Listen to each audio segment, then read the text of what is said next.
Hi, everybody, and welcome to Converge to Accelerate and this fantastic panel we've organised today around shaping the future of healthcare through blockchain-powered technology. We've got a great panel for you today, and I'm going to introduce them very briefly and ask them, each one of them, to introduce themselves a little bit more for you. We've got Mohan, who's the CTO of Chainyard, Suzanne, who's the CEO of Chronicle, and Nadia, who is the project lead of blockchain and data policy at the World Economic Forum. So Mohan, I know you guys have been working on a lot of really exciting technologies. Can you just briefly introduce yourself and how you've been working with healthcare and blockchain over the last year? Sure. I'm the CTO of Chainyard, and Chainyard is a brand of a company called IT People. So we've been involved with blockchain since the early days of IBM's open blockchain. And later on, we got very involved with their research work in the IBM blockchain labs. So that really propelled us to be a leader in blockchain technology. And since then, we have done a number of projects. And most recently, we have got into healthcare. I can talk a few, like currently we work with a health plan administrator. We've also done work in digital health wallet and a few other things. We also look at trust and security and consent-based transactions. So we've done a lot of exciting things, and healthcare is one of the areas of practice for us, in addition to supply chain, transportation, and government. Fantastic. Well, welcome. And Suzanne, maybe if we go to you next and hear a little bit about what Chronicled has been doing with healthcare. Yeah, Cathy, thank you so much. I'm Suzanne, CEO at Chronicled, where we've been working on building blockchain-based solutions in the life science and pharma industry. We've brought the industry together since 2017 to explore how we can create industry-level protocols that are neutral, that everyone who participates wins and benefits. Our initial focus was the U.S. regulation for track and trace, the Drug Supply Chain Security Act, and we have solutions in production and use in the industry where they're running truly decentralized by the companies themselves. Our latest work is in revenue management, again, primarily focused in the United States, and that is bringing the multi-party processes that are frankly complex and miserable and full of errors, and enabling all the companies to be aligned and connected in a secure peer-to-peer network that allows the validation and automated settlement of data and transactions. So we're really excited at the potential of blockchain-powered solutions in the industry, and are so excited that it's no longer a future vision, it's happening right now. Fantastic. Well, we look forward to digging into more detail with both yourself and Mohan as the panel progresses. Nadia, just to turn to yourself, maybe you can give us an overview of how you've been engaged with both healthcare and blockchain. Thank you, Cathy. Yes, so I'm based in San Francisco with the Center for the Fourth Industrial Revolution. It's part of the World Economic Forum. Some of you might not be familiar with the term Fourth Industrial Revolution. Basically, it's referring to the age of digitalization, the fusion of advances in AI, robotics, IoT, blockchain, precision medicine, and more. Really referring to the blurring of boundaries between the physical, digital, and biological worlds. And at the center, we are working with global multi-stakeholder communities. So companies, enterprises, startups, technologists, governments, academia, scientists within the healthcare space, and also other industries, to make sure that these 4IR, like blockchain technologies, are accelerated for positive impact and deployed in a way that is responsible and inclusive. So for me specifically, I look at exchange of data, sharing of data, responsible data exchange at the intersection of blockchain technology and how it can help shape the future of healthcare. Fantastic. So nice small problems that you're all working with, right? Yeah, no, nothing but well changing. So I'm going to push you all a little bit. I mean, I know that a lot of people have been talking about blockchain, in healthcare for quite some time. So what are the latest developments for you? What do you think is the latest thing? It's not just track and trace anymore. What's the latest thing you're seeing in blockchain in this space? So Suzanne, maybe if I start with you and then go to Mohan.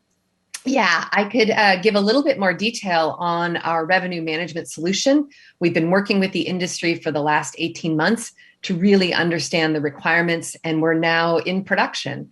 And in production, I'll say in the life sciences and healthcare industry is more than just a technology good idea. It literally is a lot of the hard work to integrate into companies' core systems. And these are big companies like Pfizer and McKesson. But what it enables to happen now, I'll explain that we use the blockchain in 3 ways.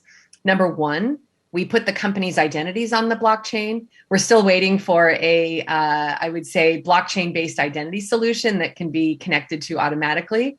That's also a very complex problem. But for now, we put people on manually that ensures that no one can hack or spoof being Pfizer. Pfizer is Pfizer.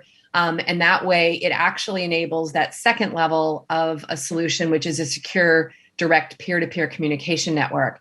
And it's the combination of this direct messaging as well as shared data on the blockchain that actually can enable just amazing solutions. The second thing we use the blockchain for is existing industry public identifier data. These are things in the United States like the DEA license database, 340B license database, the HIN database. These are all the identifiers that companies use to identify hospitals and pharmacies in the United States. And ironically, as we all know in the complexity of healthcare, not every company uses the same way to identify an existing customer. And so that even becomes the beginning of a fundamental problem, is if we're not even talking about the same customer, how can we fix the transaction? By having these companies now in a peer-to-peer network, as they're exchanging data, we can validate against that identifier data. That cleans up the data as it's progressing through, and it enables companies to see that they are aligned on their expectation of prescription medicine sales, whether it's who's eligible for a price, the current price.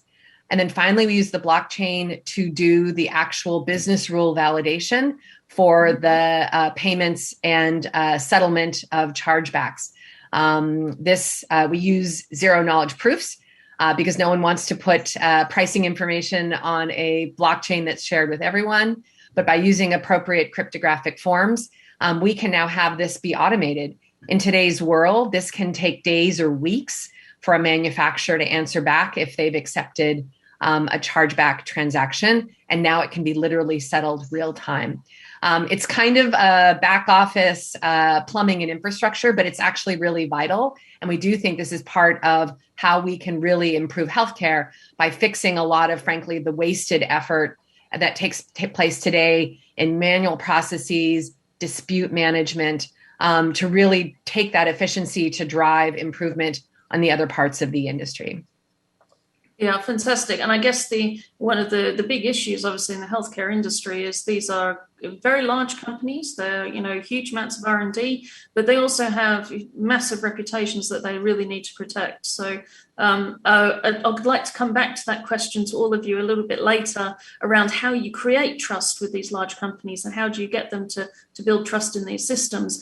But Mohan, let's hear, what do you think is the future? We a little bit more about what you think is coming. What are forward-looking approaches of blockchain within healthcare? So let's see, I got to think a little more. So let me start with what we are doing currently. So there are 3 areas we focus on typically from our perspective. One is, as you rightly pointed out, trust in the supply chain. That's one of the major issues that most companies face, including the pharmaceutical industry. The second area we focus on is consent-based sharing of health records. How do you enable that? And this is all based on feedback and customers approaching us with requirements. And the third area we are focusing on is efficiency and cost reduction in the areas of health plan administration. So last 1 year, I would say, we've been working with a major health plan administrator. It's a consortium.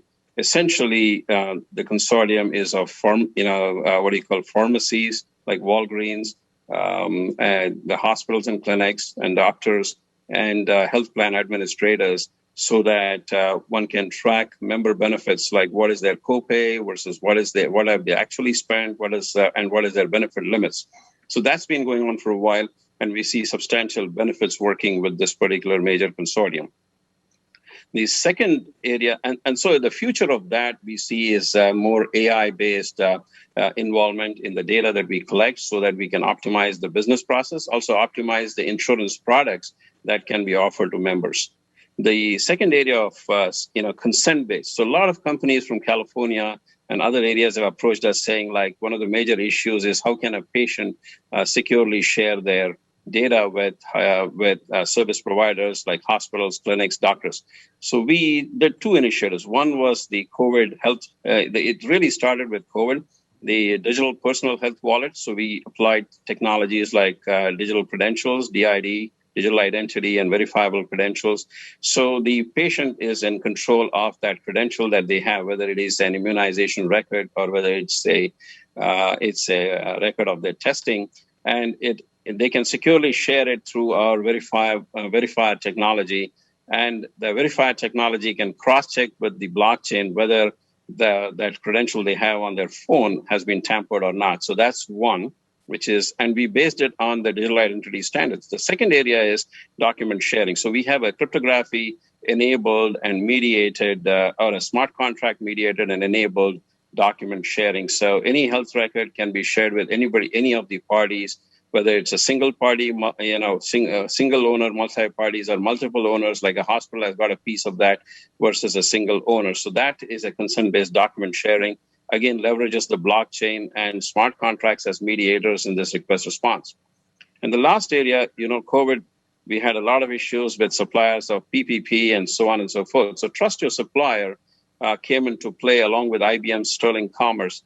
So IBM put together what is called the Rapid Supplier Connect, where Trust Your Supplier really onboarded the suppliers of PPEs and other medical equipment, and in a trusted platform. Essentially, Trust Your Supplier verifies all the credentials of the supplier, including their financial picture, their authenticity, etc. And Rapid Supplier Connect then enables Sterling e-commerce to actually ship the products, and that was a tremendous success.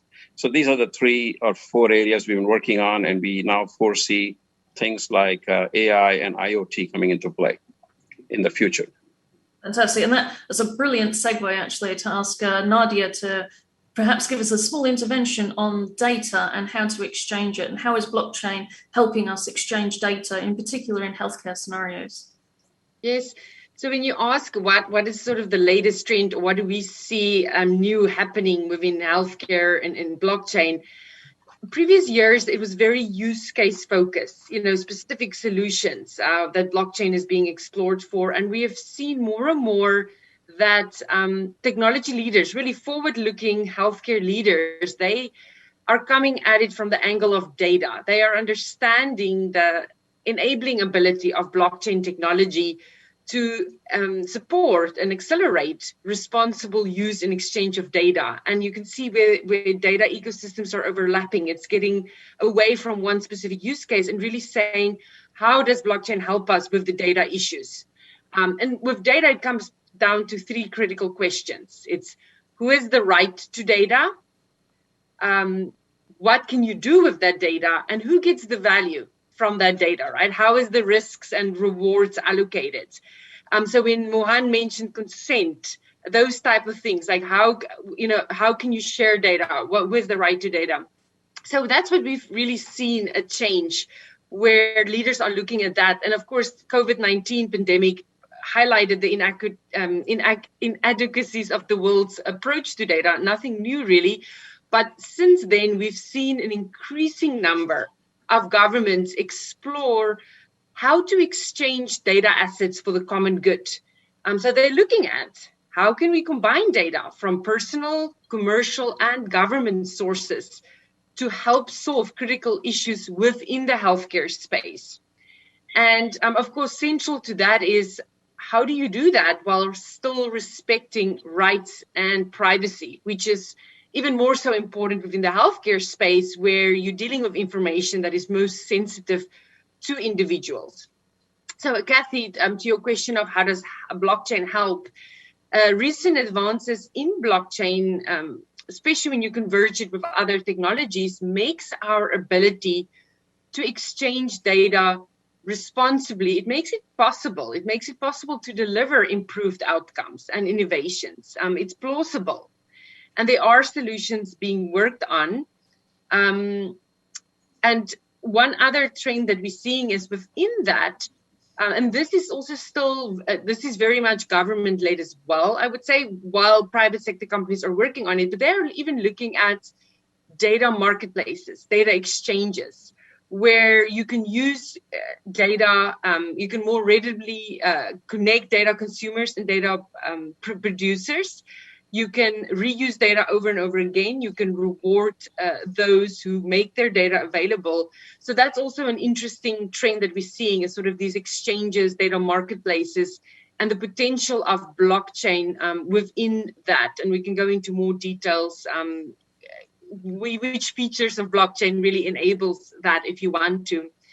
To your question of trust, I think that's a very important one. So as we work with private and public sector and looking at how do we combine these different data sets from government sources, from individual sources, from academia, from private sector, how do we explore data marketplaces and exchanges, which these are very sensitive areas, right, within the healthcare space. I think the important thing is to understand that without proper protocols and governance, we do risk creating either a world in which access to data can be overly restricted. We don't want access to data to be overly restricted. That can impede innovation. Or you create a world in which data sharing solutions are created without properly respecting the rights of individual parties involved. So it's really working on proper protocols and governance to make sure that, we don't restrict innovation, but at the same time that any such solutions are anchored in ethical and responsible frameworks that respect the right of individuals and businesses and private sector, etc. Yeah, and I think you've brought up an extremely important point, right? It's working out, blockchain is really just a technology. Actually, any technology is just a technology, right? And I think one of the key issues is working out how to understand how to apply that technology into a particular context and into a particular industrial structure. So if we can, then maybe let's pick up on some of the points that you've raised, all three of you. How do you go about talking to these extraordinarily large companies? How do you help them trust the technology? Everyone talks about blockchain creating trust, but I would say a lot of the initial discussions in this space where people were very distrusting of blockchain. So how have you gone about that, guys? Maybe with you, Mohan, you look most excited about the question. Oh, no. Trust your supplier, So trust your supplier is a large consortium. We have a number of companies, including GSK and, to name a few, Saudi Aramco. They're all members of this network. But it's not just blockchain that is bringing the trust to them. Before that, they had to trust our solution. So a lot of my initial time has been spent working with our teams to complete legal protocols. It is like essentially proving the solution we have built is trustable. Second is the company that they are working with is trustable.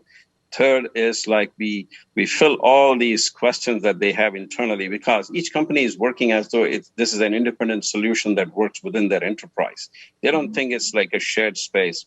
So we have ended up doing a number of legal, documentation in terms of trust between the two companies, first to onboard themselves here. Then they ask us questions on how are our compliancy with respect to GDPR, with respect to other protocols like the California Privacy Act. So by the time we complete all these things, there is enough trust. And they've also met other members of our, the governance board starts usually small, and then they start to interact with other members of the governance board. And so that's kind of like the process we have gone through, because it's almost four years in the making of Trust Your Supplier. And getting each one of them onboarded has been a big exercise.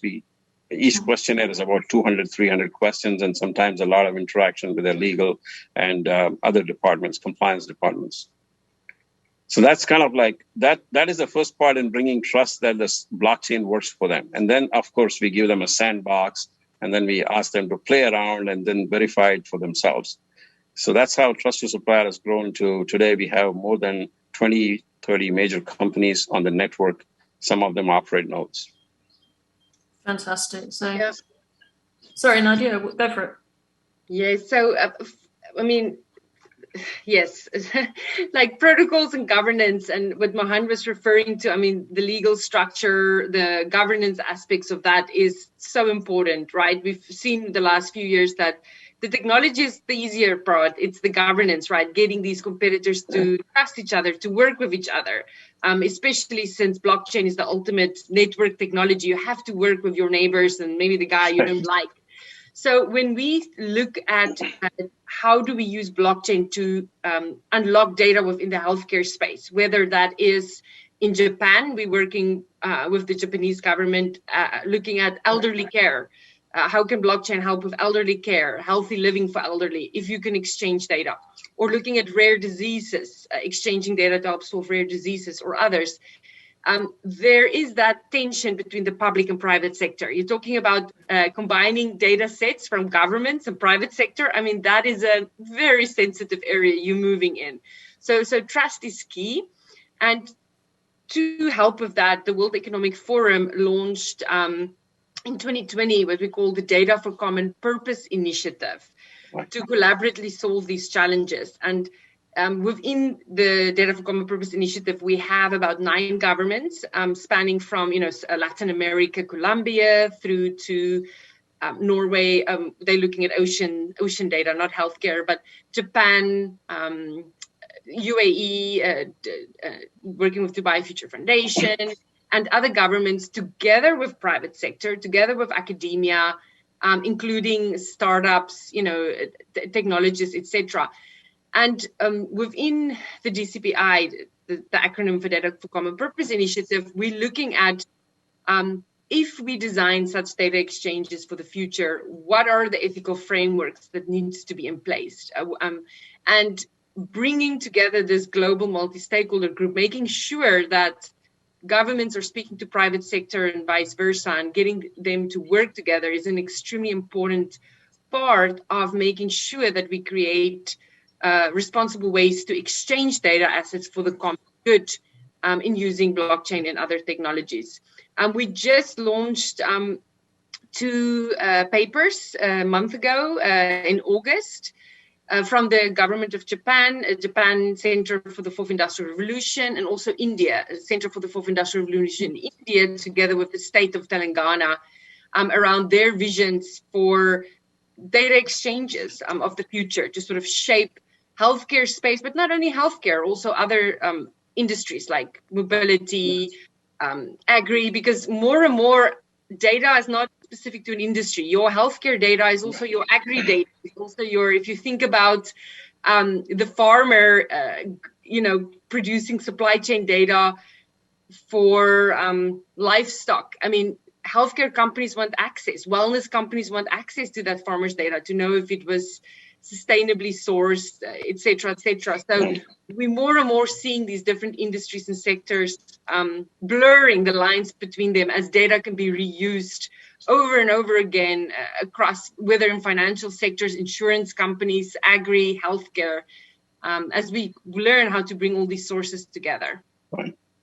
Absolutely. And I think it's a key thing about blockchain for me, in particular in industrial spaces. It's as much about the people as it is about the technology, and making sure that people are talking to each other and collaborating. You've got to get that base in first before the technology can truly transform the industry. So Suzanne, actually talking about transforming industries, I'd like to turn to you a little bit and ask, how do you see that the healthcare, service delivery industry has been transformed as a result of blockchain? Yeah, I think it's still beginning. So I would say the transformation is in progress. I do think COVID provided a prompt for a lot of companies that had digital transformation in their vision to really drive them forward. I'm actually super encouraged with the big companies we're talking to that more and more are stepping up and realizing they want to be part of the innovation, back to the prior conversation, because I was just going to add to that note, we meet with the companies together every 2 weeks. So we're on shared calls We really need them together to understand the solution and understand the trust on both sides.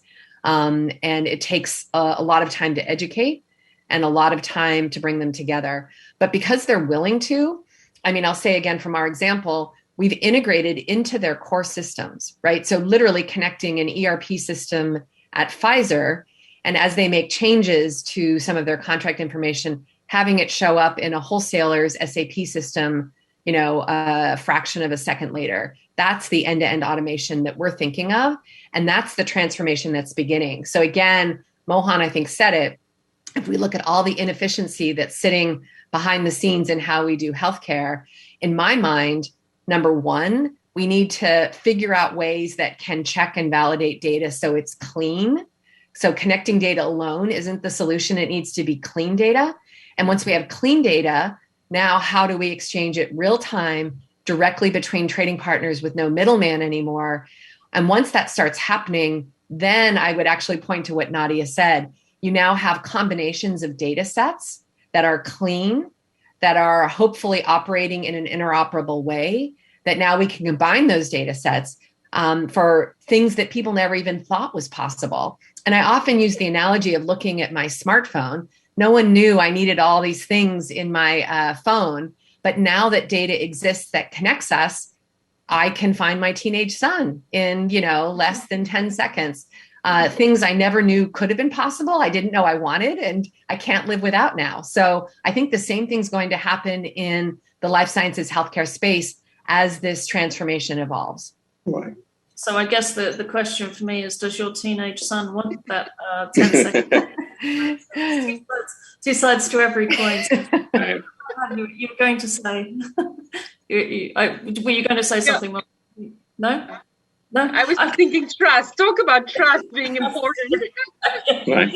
Exactly. There's always two sides to the story, right? So, if we can circle back a little bit, then, how do you think the healthcare industry is going to look, let's say 5 years, 10 years in the future, not space age, but how do you think it's going to have evolved in the next 5 to 10 years as a result of blockchain, obviously?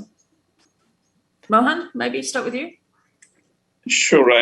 So since we are if people come to us, I can speak to what kind of business needs and industry problems that exist.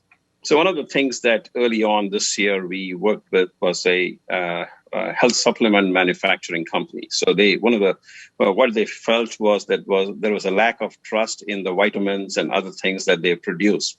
And so the key problem they were trying to solve is to get trust to the consumer about where they are sourcing the ingredients from, how is the manufacturing process, and how does it because in the vitamins market, a lot of them are rebranded. The contract manufacturer is a different company compared to the ones who produce the ingredients versus who markets them. So we see that trust in the final product is one of the futuristic use cases that will get more traction.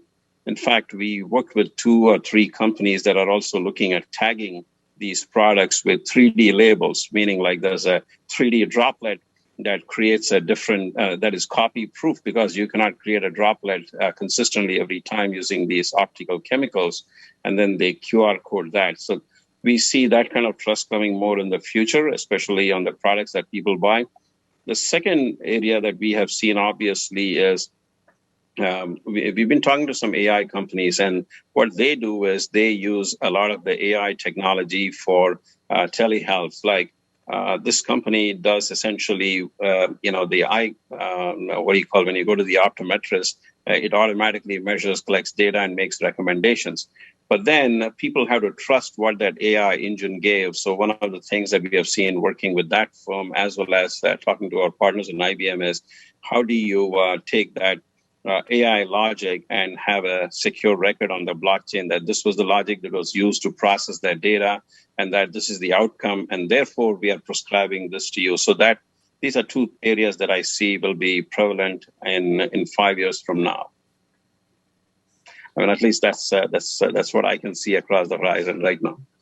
Sounds great. Okay, Suzanne, what do you think's on the horizon? Or Nadia, either of you, go for it. Yeah, I'd love to start. I think this automation and data cleanup, like I mentioned, I think it will grow.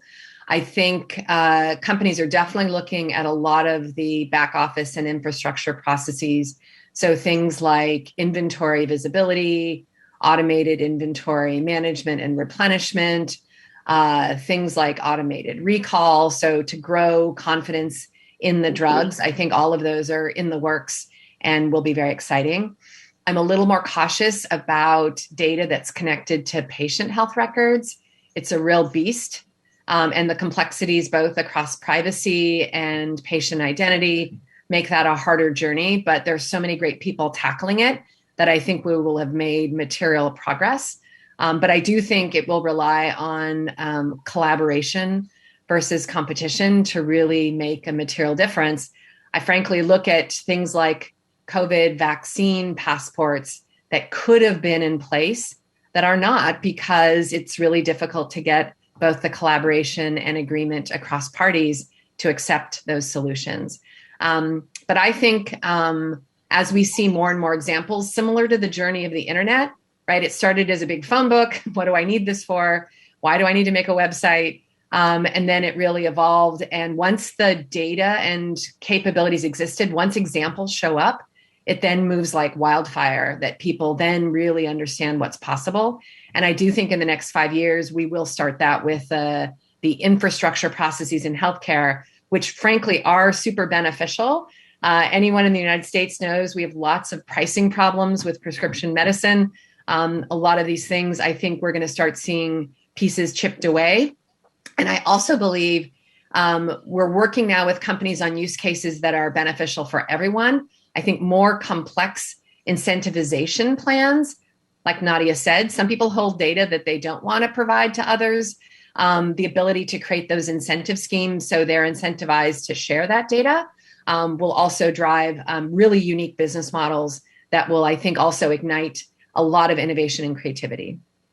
And, we need the technology to make sure teenage sons are not tracked by their mothers. It's actually, I think, quite similar to the problem of individuals' personal healthcare data. And, you want some people to see it, but not necessarily all people. Or I'm assuming he doesn't mind you seeing it when you're going to send him a bit of money electronically, this kind of stuff. So lovely, absolutely fantastic. Nadia, maybe, what do you think some of the cutting edge things that you're looking at are going to be, and how are they going to affect healthcare? Yeah, so individual health has risen to be one of the greatest challenges that we face today, right? We're making uninformed choices, we're making unhealthy choices, or we just don't have access to information to make the right health choices. On our healthcare side of the forum, they've shared that 71% of all deaths globally are caused by non-communicable diseases. And I think a crisis like COVID-19 has again demonstrated just what a massive threat such an unhealthy population poses to our society, right? So when we talk about blockchain and the ability to better share data, use data, leverage data responsibly, I see 5 to 10 years from now a future where every nutrition, exercise, health product or service for consumers is tailored to their unique behaviors, lifestyle. Where we can receive personalized and I want to say trusted insights, as optimistic, where we can receive such insights, right, that empowers us to live the healthiest lives possible through science-backed consumption recommendations, through responsible recommendations that are tailored to our needs, mental and physical health needs. So a world where consumers own and control our data and use it to inform personal decisions to improve our overall well-being.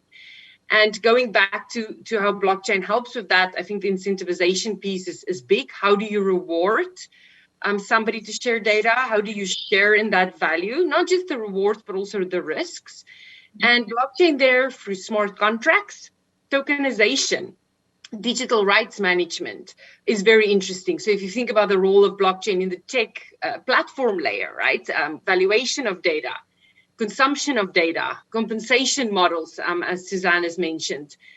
And for me personally, tokenization there is very interesting. I think the next few years we'll see a lot of pick up on that in the healthcare space. We are all familiar with asset tokenization, where you can have create an on-chain representation of an asset. So you have a unique representation of people. Suzanne, you were referring to digital identities. Mohan, you were referring to the object digital assets. And that way we can create that link between the physical and digital worlds, really in ways that we've not seen before. So when you think about asset tokenization, I really think there's going to be a move in terms of data asset tokenization, kind of the same principle when you talk about asset tokenization and data asset tokenization, but really here we're talking about the data set, right? Tokenizing a piece of data, the data set. And that way transfer the right to that data set through tokenization. So that can help us solve the problem where data is needed to solve issues, but making sure that consent is given and that the people with the right to data or owning the data, I don't know what always is the political correct way to say that, is reimbursed and recognized. So I'm very excited about that space and seeing how that will all play out to help us live healthier lives and make better decisions, having access to clean and quality data. Right. So we'll all get little messages on our phones saying, "Stop eating so much cake, Catherine," or vegetables. It's quite cool. One thing personally I'm really excited about as well is you previously worked at a university with a large sort of medical science research facility associated with it. And one thing that I would think blockchain could be super helpful with is this idea around clinical trials, where if we get the sharing of data between clinical trials done faster, we can get better quality drugs quicker and actually, fail faster. In many instances, clinical trials are repeating stuff that has already been tested by another company. But, if they could share the failure at least, could save a lot of time and maybe get better drugs out there quicker. We're coming to the end of our panel, so I wanted to just close with a couple of sentences from each of you in basically what are you most excited about with regards to blockchain and healthcare. And so let's start maybe with yourself, Nadia. What excites you most? So going back to, I think data sets today are locked up and it's siloed and it's not available to help us solve healthcare issues, whether that's rare diseases, whether it's giving healthy living for elderly, whether it's, pandemic related. So for me, I'm excited about a world where we can provide researchers and clinicians with access to these data sets. And do so in a responsible way. So if you think about genomic data, if you can couple that with clinical and other data, in a way where the individual or those who has the right to data has control, we can create a world that is much healthier and better. And it is possible with technology. We just need to make sure that we have the proper protocols and governance in place. And for that, we have Mohan and Suzanne and companies who's doing incredible things in this space. So I'm looking forward to follow all these incredible solutions and innovations happening. Wonderful. Thank you. What about you, Mohan? What about yourself? So I'm quite excited because I do want to add two things to the data set. And also in the future, I do see IoT devices generating data. So a blockchain is going to secure the IoT devices and their identity. The second I see is trusted supplier, where today we are trying to build a healthcare ecosystem of suppliers and buyers. So that will progress, and that excites me a lot. And the third, as Suzanne rightly pointed out, she talked about two concepts, which I'm also very passionate about. But in the future, I see people carrying a digital health wallet in which their records will be with them, and they can securely share using wallet-based applications. and also integration is where with enterprise systems where the origin of data has to be trusted or the destination has to be trusted. So I'm quite excited working in all these spaces, and that's what we do. Fantastic. Thank you very much. And Suzanne, we'll close with you. Yeah, I maybe my excitement is a little bit more mundane, but my excitement comes from the fact that major companies have integrated blockchain-based solutions and networks into their core systems. It's no longer the future. These are systems that have passed IT security reviews and a lot of scrutiny as we discuss the understanding of how the systems work and the trust in putting some of their most important data, like drug pricing on the systems, is happening today. So for companies that are still thinking this is a future idea, I really want to throw out there, and it's my excitement that it actually is happening. It's actually in production. And this will now be the beginning of all the demonstrated examples of business improvements and patient improvements that are going to accelerate the adoption going forward. Fantastic. So I think that's a great note to end on. It's actually happening. And if you're interested in blockchain and healthcare, reach out to Mohan, Nadia, or Suzanne.